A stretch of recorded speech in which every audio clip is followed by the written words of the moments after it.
Good afternoon, everyone. Thanks so much for joining us today for our COVID-19 webinar series. Today, we've entitled our webinar, our Hot Topics Grab Bag, because we just wanted to kind of cover a range of topics that we have been tracking and working on. And so we hope that this will be of interest to everybody, a little bit of everything. You'll hear from the various attorneys at the National Sea Grant Law Center who have been working on this. We are recording the webinar and we will post it on our website immediately after today's webinar. We have everyone muted to reduce background noise, but we encourage participants to use the chat box to ask questions throughout the webinar. And we, sorry, while I get some folks in from the waiting room. And throughout it, and we'll have time for questions and answers at the end, but we will also try to answer them as we go through as well. So just an overview of what we're going to do today. We always have our standard introduction and background. We have some general updates. Then Catherine Janelsey will provide some small business administration updates. Tara Bowling will talk about workplace safety updates. Zachary Klein will briefly touch on some USDA updates, and then we'll run through some recent COVID-related litigation that we thought participants might be interested in. And as I mentioned, we'll have Q&A. So I think I recognize everybody's name on the participant list, but if not, just for those that don't know, the National Sea Grant Law Center is one of 34 Sea Grant programs. We're based at the University of Mississippi School of Law, and we were established to provide non-advocacy legal research, outreach, and education services to the Sea Grant network. And so we encourage you to visit our website where we have a whole host of resources. We do have a dedicated page for COVID-19 resources, but then we also have publications from our other projects as well. Just wanted to remind everyone to don't forget to follow us on Twitter and Facebook. That's the best way to stay informed about the new research and products that we have coming out, especially related to COVID-19. So for those that do follow us on social media, a lot of the information in today's webinar might just be a refresher because we have posted a lot of this information already. Specifically, what's new on the COVID-19 resources webpage since the previous webinar 2 weeks ago, we did do a quick take slide regarding a new IRS rule that came out related to employer tax credits. So tax credits that employers can claim under the CARES Act and the Families First Act. So that is available if you do have anyone that's kind of interested more on the tax side of things. And then our COVID-19 research assistants have been working on blog posts. So we've had 3 new blog posts. One relates to who pays when workers are required to quarantine. I'll be talking a little bit about that later on in the webinar. We had a blog post about a lawsuit in Dare County, North Carolina that involved non-resident property owners that were unable to get to their beach houses due to the travel restrictions that the state and the county had imposed. And then also some issues about workplace spread of COVID. And then a new feature for this week for the webinar, we thought it might be fun to just highlight an interesting story that we've been tracking. Those that live near the Canadian border, this is not going to be news to you, but on March 25th, Canada passed the Quarantine Act, which basically restricted travel across the border for non-essential travel. And this has really caused significant problems for communities along the border, especially in Maine, in Washington State and other places as well. But what caught our attention was last week, a couple weeks ago, stories were coming out about operators of whale watching vessels that were being fined for violating the Quarantine Act. And so one vessel operator was fined $1,000 for being discovered in Canadian waters near the San Juan Islands. And so they have been turned back by the Canadian the Marine Patrol and have been reminded of what these restrictions are. But, you know, in bigger news to most people, they probably heard about the Toronto Blue Jays not being able to travel to play home games due to the Canadian restrictions on US citizens coming across the border. But if you are interested in one of these areas, there are probably lots of variations of the challenges coming up with these travel restrictions. But this is something that we have been tracking and keeping an eye on. And with that, I'm going to turn it over to Catherine Janessi, who's going to kick us off with SBA updates. Yes, so good afternoon, everybody. I just wanted to go through quickly today just some updates on the SBA programs. The first of which is the Paycheck Protection Program. And so our last webinar on July 22nd, we talked that webinar on loan forgiveness. So that recording, as well as our tip sheet on loan forgiveness, are available on our COVID website. And Texas Sea Grant has actually translated that tip sheet into Spanish and Vietnamese, I believe. But the big update for the PPP is that applications will now be accepted only till this Saturday, August 8th. So that deadline was established in the PPP Flexibility Act that Congress passed last month. And so businesses now only have until Saturday to get those applications in. The PPP, a business has to apply through a lender and not directly to the SBA, but the SBA has provided some tools to help businesses get through that process. So the one that I have on the link here is they created a tool where a business can go through and match themselves to a lender if they don't have one in mind. Also on the SBA's main PPP webpage, so if you just Google SBA PPP, that page will come up. They have a listing of all the borrowers that have been approved by state. So a business can easily go into that PDF, scroll down to the state, and see if their bank that they've used for other banking needs has been approved for the PPP. And so there is still a big chunk of money left in the PPP amount of money that Congress had allocated to the program.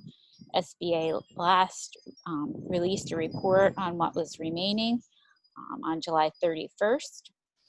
So the remaining funds, which include funds that have been returned by businesses, is a pretty big number, 128, 230, 770,853, so almost $130 billion are still left.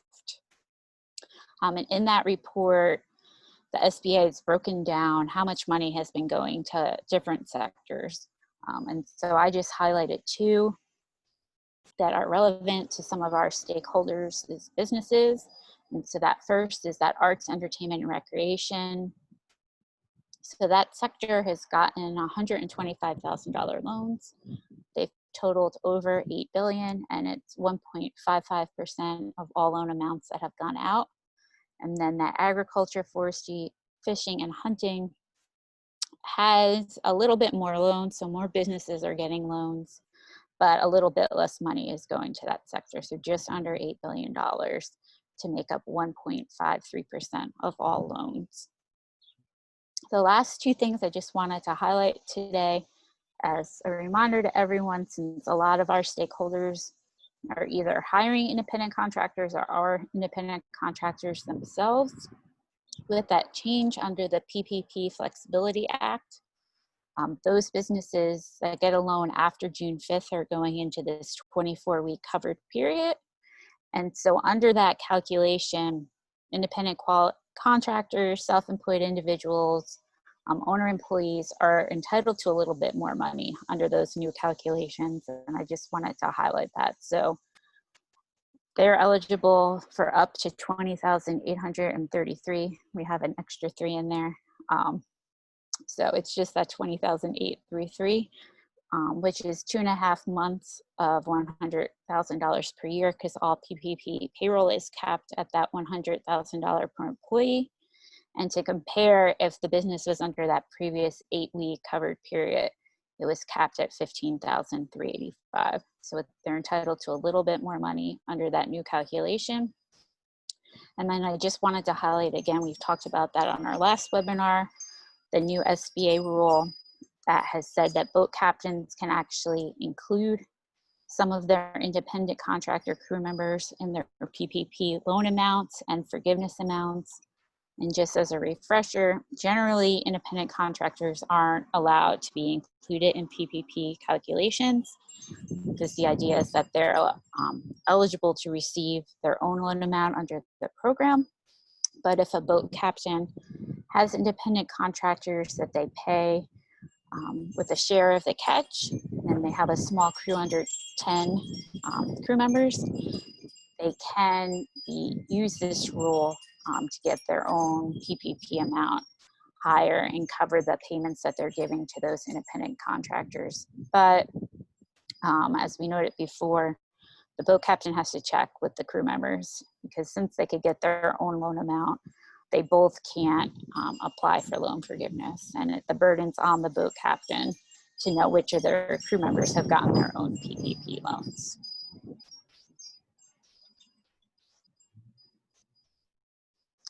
And so secondly, I just wanted to provide some more updates on the economic injury disaster loan program for COVID, since we haven't touched on that in a while since our earlier webinars. So just to review, all small businesses, cooperative nonprofits, sole proprietors and independent contractors in all the states, DC and US territories are eligible to apply for an EIDL loan if they've been impacted by COVID-19 and they were in business as of January 31st, 2020. The CARES Act extended this program to sole proprietors and independent contractors. The EIDL program existed before COVID-19, and so unlike the PPP, which was created solely by the CARES Act, the SBA has been working to adapt this pre-existing program to apply to COVID-19 injuries from businesses. As a result of COVID-19, the SBA has also decided to extend the EIDL program to agricultural businesses that have 500 or fewer employees, and that does include aquaculture businesses. So they previously were not eligible to apply for EIDL loans, but under this COVID-19 program, they now are. So I said a minute ago, for PPP, you have to apply to your bank. For EIDL loans, the borrower goes directly to the SBA, and the link is directly on the SBA's website. You just click on apply here for the EIDL loan, and it takes you right into the application itself. Traditionally, EIDL loans, a business could get up to $2 million. Businesses are reporting that the SBA has put in place a $150,000 limit for these COVID-19 loans. So that's starting to get a little more attention in the news, because businesses that are thinking that they could qualify for a lot closer to that 2 million are coming back. The SBA is coming back to them and saying, you're just going to get 150,000. And that could be because the initial demand on the program was really high. SBA actually shut down the EIDL application process for a while. And with some additional funds from Congress, it's been reopened, but I think they're trying to spread it out to as many businesses as possible. But there's still money left for a business to come in and apply for this program, which is why I wanted to highlight it. The interest rates are 3.75% for most small businesses. Nonprofits get that lower interest rate of 2.75%. The loan is for 30 years. And since it's a disaster loan, there's no payments are required for 12 months. And so the idea is to give the business time to get back under its feet before it has to start repaying that loan amount. The CARES Act created this idle loan advance program, which had said that businesses were eligible up to a $10,000 advance that would not have to be repaid, and they were eligible even if they didn't get a bigger idle loan. But that program has run out of money, so that loan advance that we had talked about previously is no longer available for businesses. The SBA released their latest report on the idle on July 26th, and they say that they have given up about $163 billion to almost 3 million different businesses through the program. The idle, as I said, it was pre-existing. The application process is a little more entailed than the PPP program, but due to COVID, they've tried to streamline the application process for businesses. But the businesses are still going to have to submit tax forms, personal financial statements, profit loss statements, and sale figures, and SBA could require other financial documents to be submitted. So that's our quick summary of SBA programs right now.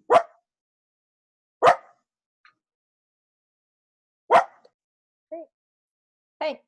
And so with that, we're going to switch to workplace safety, and Tara Bowling's going to give us a little update. Thank you. Hi, everyone. Yeah, so we talked a little bit about workplace safety on our July 8th webinar. So I'm just going to provide a general overview of that and then an update about some new OSHA rules. So first of all, under the Occupational Safety and Health Act, there's a general duty for employers to provide a safe workplace free from serious hazards and to comply with regulations and standards promulgated under the Act. It's worth noting that OSHA has not established specific COVID-19 measures or regulations in the workplace. Instead, for now, they rely on the general duty clause and other regulations. So, for example, if an employer were cited for the virus making someone sick, they would just rely on that general standard to maintain a safe workplace. OSHA covers most private sector employers and employees directly, but the term employer does not include the United States, so no federal agencies or any state or political subdivision of a state. But even though the OSHA standards do not apply directly to those states or agencies, the employees may be covered by an OSHA-approved state plan, and these plans are at least as effective as the OSHA standards. So next I'm going to talk about some employer reporting requirements. One of the key responsibilities for employers under OSHA is to maintain records of work-related injuries and illnesses and to report to OSHA any work-related incidents that result in, among other things, death or hospitalization. So the key to these incidents is that they must be work-related. And according to OSHA regulations, an injury or illness is work-related if an event or exposure in the work environment either caused or contributed to the resulting condition or significantly aggravated a pre-existing injury or illness. So it's kind of difficult to prove that COVID infections are work-related if there's a lot of community spread. It'll be hard to establish that someone was infected at work rather than in the community or a grocery store, but it's still cropping up and something that's possible. So next I'm going to talk about some new revisions to some OSHA rules that are related to employer reporting. OSHA recently issued a revision to the rules of agency practice and procedures concerning the agency's access to employee medical records. So OSHA has received a lot of COVID-19 related workplace complaints. And so the agency's opened up investigations, and part of those investigations includes the examination of employee records.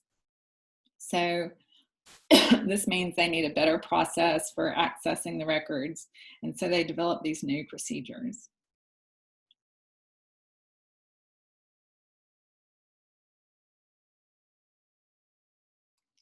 All right, so the revision focuses on, excuse me, internal procedures of accessing and using employee medical records containing personally identifiable information and that do not impact employer reporting requirements. These are strictly internal procedures. The revision aims to increase employee privacy and enhance OSHA's ability to safeguard personally identifiable excuse me, medical information.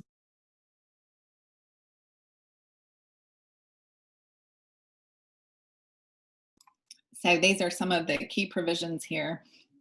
They transfer certain responsibilities from the Assistant Secretary to the OSHA Medical Records Officer. They establish new internal requirements for the access and safeguarding of personally identifiable employee medical information maintained in electronic form. And it just streamlines the procedures for the removal of medical records from a work site while maintaining privacy protections for the employees. So that's that. And then next, I'm going to talk about an update in Virginia. In the July 8th webinar, we mentioned that Virginia was in the process of developing mandatory workplace standards for COVID-19. So I'm going to talk a little about that. On July 15th, the Virginia Department of Labor and Industry Safety and Health Codes Board approved an emergency temporary standard for COVID-19, and that went into effect on July 27th. And if you remember from earlier, the federal OSHA does not have any mandatory workplace safety standards for COVID. They rely on the general existing standards and the voluntary guidance. So Virginia's mandatory workplace safety rules are the first in the country, and they are intended to limit the risks of COVID-19 exposure to workers. And the standard applies to most private employers in Virginia, as well as all state and local employees. However, private and public institutions of higher education are considered to be in compliance if they have reopening plans that have been certified by the state's Council of Higher Education in Virginia.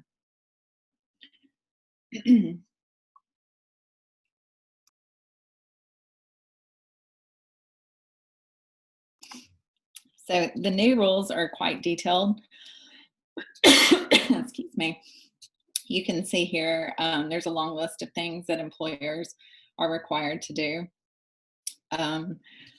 They relate to self-assessment, procedures to prevent the spread of the disease, return to work procedures, and employers who fail to comply with these are subject to fines of up to $13,494. It's a weird amount for a serious violation, and up to $134,937 for a repeat or willful violation.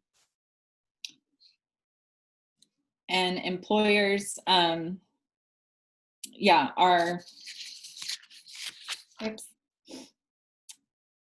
all I was going to say about that. So that's on the next slide. You can go to the Virginia website if you're in Virginia and you just want more details on these. They have a ton of outreach information. They have webinars, FAQs on the new standards. And that's a good place to get more information. Great.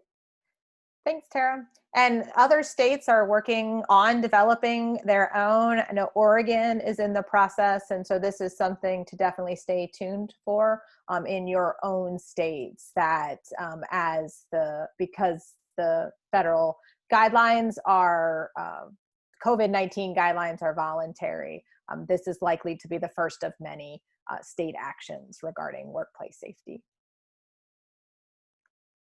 Great. And then Zach is going to talk a little bit about one of the USDA programs that some of your stakeholders may have questions about.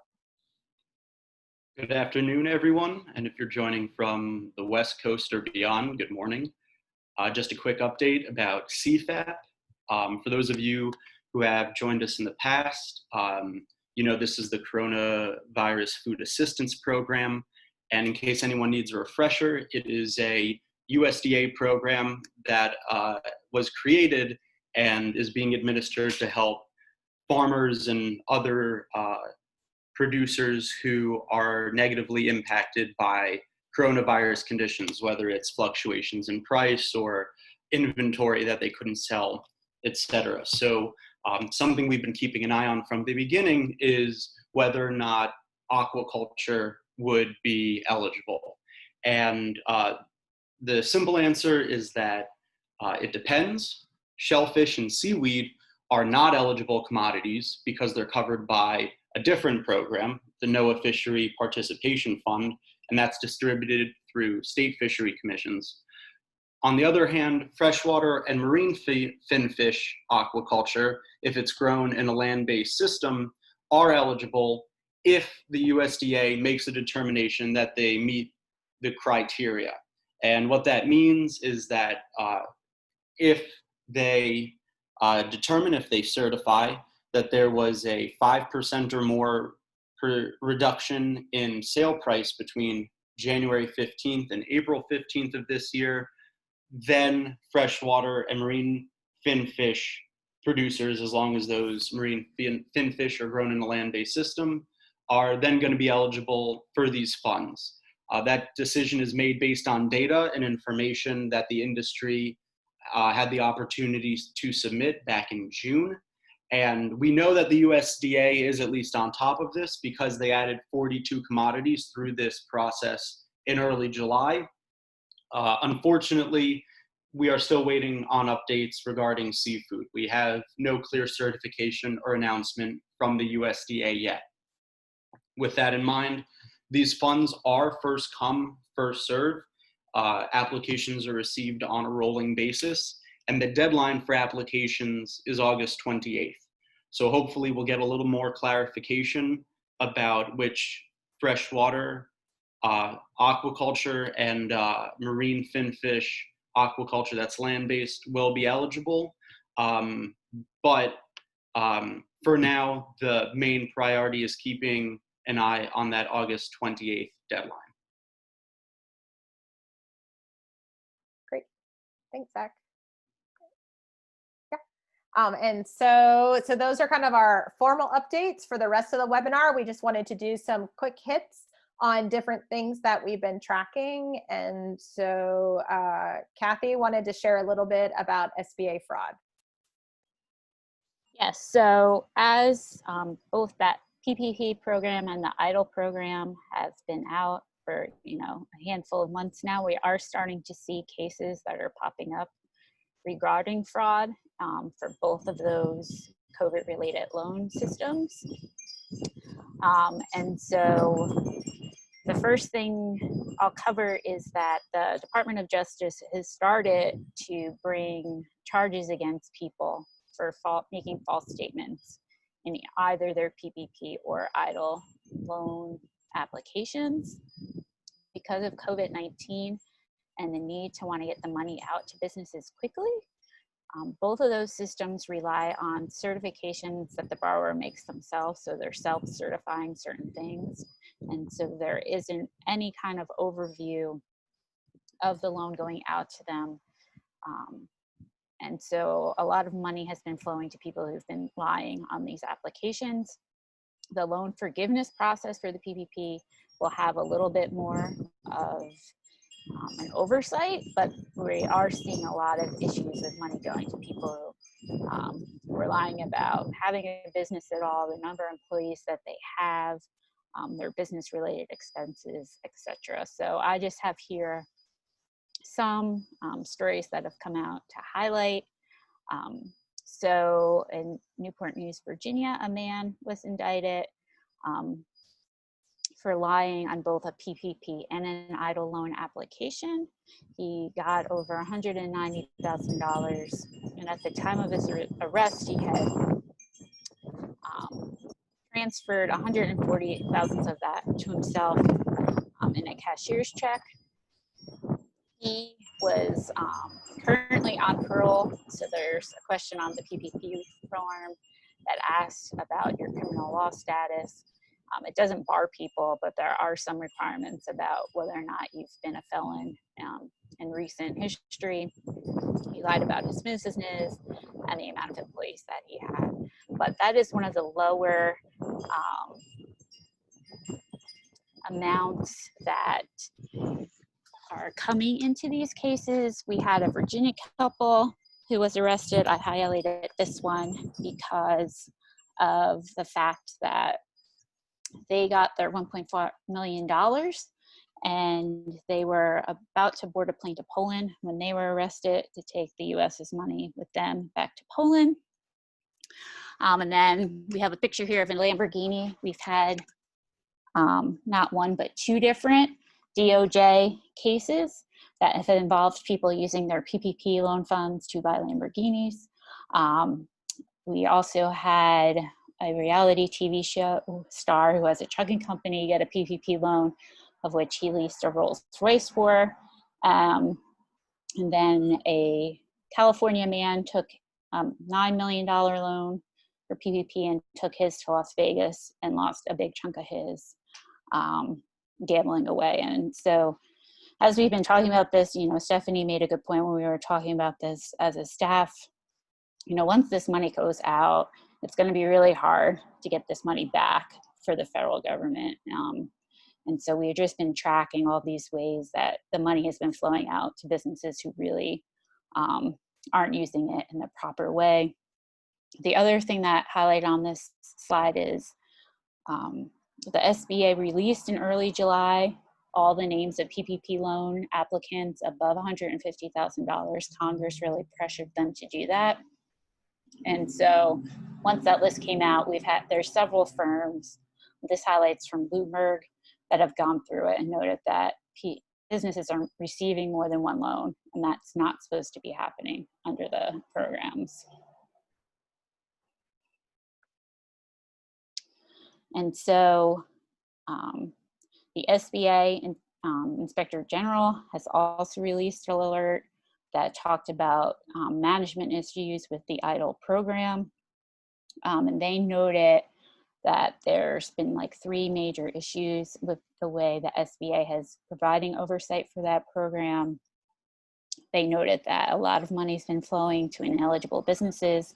So when I talked about EIDL a couple minutes ago, you know, all those requirements that need to be met aren't, and they're going to businesses who aren't supposed to be getting the money. Like the PPP, they're seeing a lot of money go through duplicate loans to the same businesses. And the Inspector General also noted that really the internal fraud controls aren't really there for the SBA to be really monitoring who's getting these loans amount and for reporting fraud. And I just wanted to mention before I switch it off to someone else that we're also starting to see that they're not been in the news as much. So we're keeping an eye on them. The flip side, where people are starting to bring lawsuits against the SBA and certain banks saying that they were denied PPP loans or put down, they weren't prioritized. And so they're kind of saying we should have gotten money and we didn't get it. So this is definitely something we're keeping our eye on because it seems like a lot of litigation is going to come out of these 2 SBA programs. Great. Thanks, Kathy. So I just had a couple other updates about litigation that you may or may not have seen. So one big lawsuit that we were tracking was a lawsuit had been filed against North Pacific Seafood by workers for false imprisonment.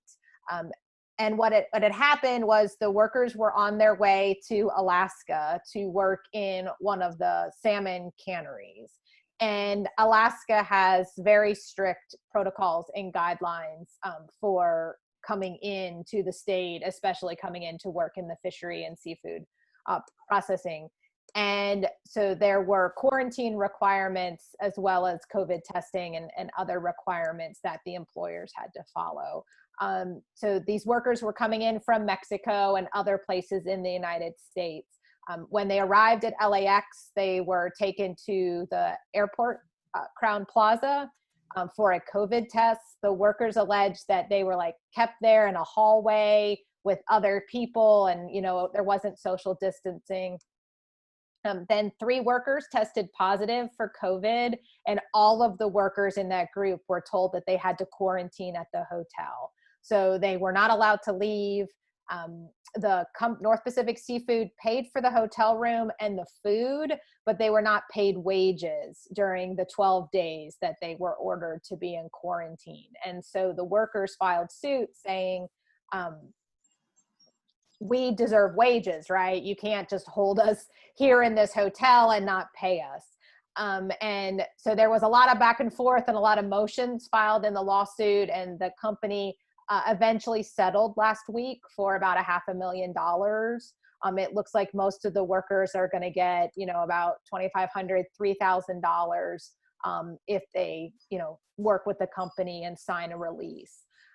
But this was, I think, a really important maybe heads up to companies. I think companies are really in a catch-22 in some respects in trying to enforce and follow the quarantine protocols that the state and local governments are setting forth.